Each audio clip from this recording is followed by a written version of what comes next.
নমস্কার, আপনারা দেখছেন নিউজ মুখ্য বার্তা। সকলের সাথে সকলকে নিয়ে নিউজ মুখ্য বার্তা দেখতে চ্যানেলটি সাবস্ক্রাইব করুন। সব কিছুকে পেছনে ফেলে সারা দেশে বিজেপিকে জোর ধাক্কা দিয়ে এগিয়ে চলেছে ইন্ডিয়া জোট।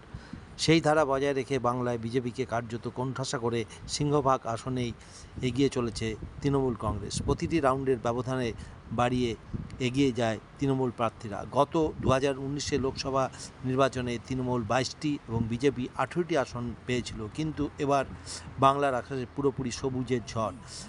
দুপুর 2টো পর্যন্ত গণনার ট্রেন্ডে 30টির বেশি আসনে জয়ের দিকে এগোচ্ছে মমতা অভিষেকের দল। চারিদিকে জয় বাংলার ধ্বনি, আর পাড়ায় পাড়ায় সবুজ আবিরের খেলায় মেতেছে তৃণমূল সমর্থকরা। পশ্চিম বর্ধমান জেলায় 3টি লোকসভা আসনেই জয়ের মুখে তৃণমূল। আসানসোল কেন্দ্রে বিপুল ভোটে এগিয়ে তৃণমূল প্রার্থী শত্রুঘ্ন সিনহা।